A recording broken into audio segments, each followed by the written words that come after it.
Turning now to the Middle East, where the humanitarian crisis in Gaza continues to spiral more than 2 months after Israel stopped allowing aid to enter the territory. Let's bring in NBC News international correspondent Matt Bradley live in Tel Aviv. Matt, what are you hearing on the ground? Yeah, well, actually, the big news just now, overnight, was that the Israeli cabinet just approved plans to really take over the entire Gaza Strip and to occupy it indefinitely. There's been no timeline placed on this, but that's the idea. They would be moving on from the strategy that has been practiced so far of taking plots of land, trying to eradicate Hamas within those while displacing the population, and then moving on to other parts of the Gaza Strip. Instead, we're going back to a full occupation of the Gaza Strip with plans to move the population to the south, quote, for their own protection. And this was a statement that we got from an Israeli official with knowledge of the matter. This was sent to NBC News. There was also at the same time, again, in overnight debates in the cabinet, an approval of a plan to distribute humanitarian aid.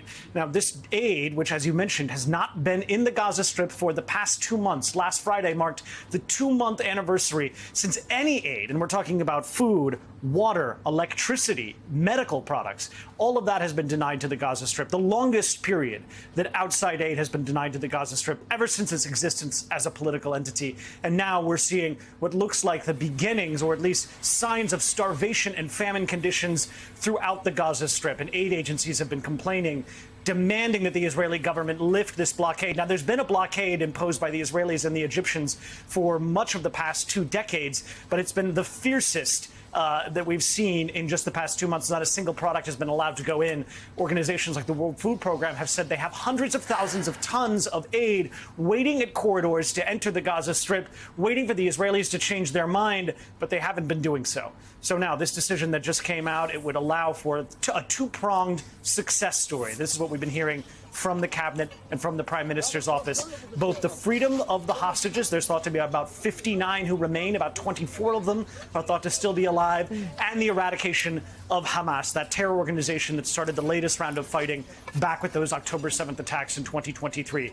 Until now, those 2 goals have long been seen by the Israeli population and everybody, it seems, except for Netanyahu and his top officials, as totally mutually exclusive. But this plan we're hearing from the Israeli cabinet says that both of these can be achieved and that aid can go in. We're going to see whether or not that's possible, given the massive amount of suffering among a civilian population that numbers well more than 2 million in the Gaza Strip.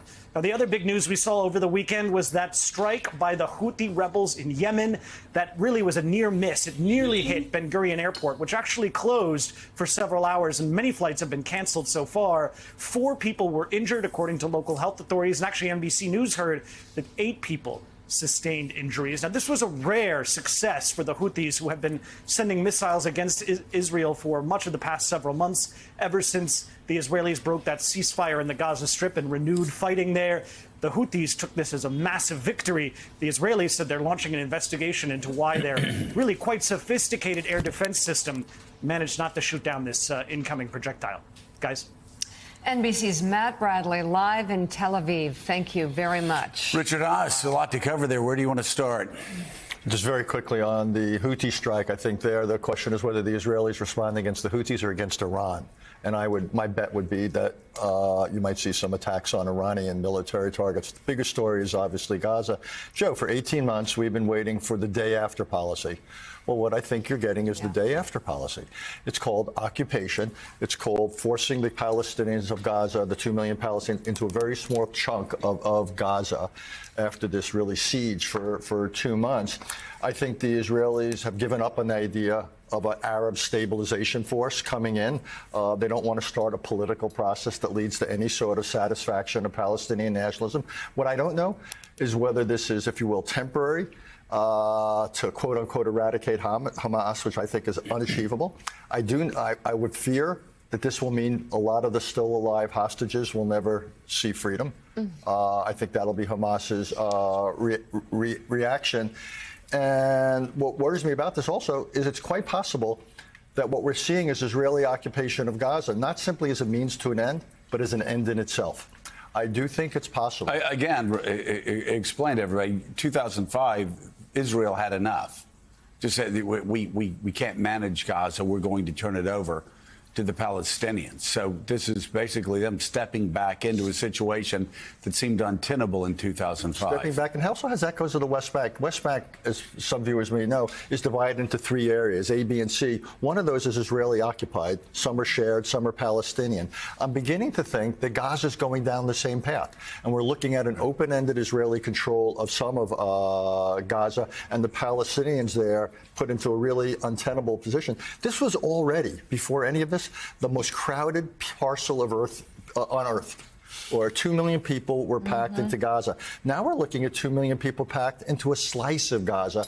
It's also possible that the Israelis are very interested in the Trump idea of forcing Palestinians out of Gaza. So watch. I don't think this is, my point is simply, this is awful, but I don't think this is the end of it. On the suffering that's been going on in Gaza for some time, it's just been absolutely dreadful, but it keeps going from bad to worse. And I think it is obviously, first and foremost, a story of a humanitarian catastrophe in Gaza, but it is also, hearing that report, if you step back, it's the tragedy of the story of Israel. You know, this is a country that was born out of trauma and the most barbaric treatment of a people, one of the most barbaric treatments of a people in human history, and a country born out of the ideals to protect and create a homeland and have that never happen again. And it had some great things in its constitution that said to be the opposite of what happened to Jewish people in other places.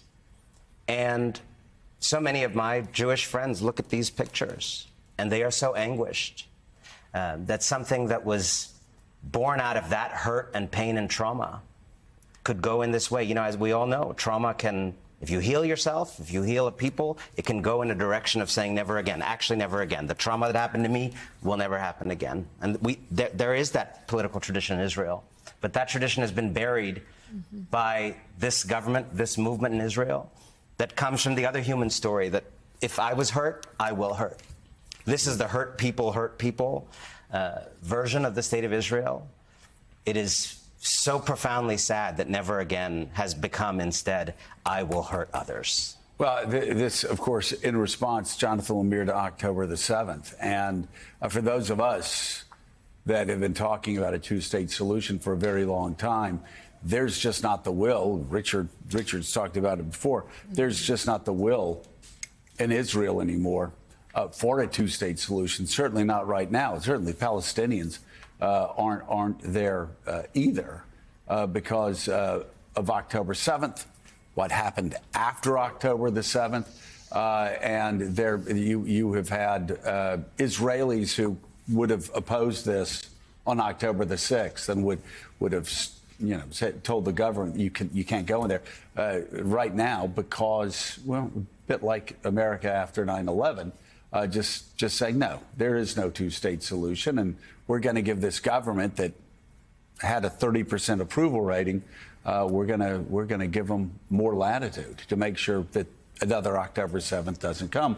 And while that's certainly understandable, the consequences here are just extraordinary, extreme, and just so distressing to see. The continued suffering of the Gazan people. The humanitarian crisis is almost beyond belief in terms of the famine and destruction and death and so many women and children, and it remains unabated. And you're right, there's a real divide in Israel. There are some who pre-October 7th would have stood up against this, who now are supportive of the Israeli government. But we have also seen significant protest movements against Netanyahu, against what's happening here. Be curious to see what happens in the streets of Tel Aviv and other places after this decision by the government to put forth what looks to be at least a semi-permanent occupation of the Gaza Strip. And I think Richard makes a good point here that this is going to have at least subtle and perhaps overt blessing of the Trump administration. The Netanyahu government doesn't want the two-state solution. They haven't pushed for it. We haven't heard anything from President Trump on that either. This is going to be something that likely the White House will just keep their distance and allow Israel to move forward, but expect there to be some real opposition from other Western capitals in the days ahead.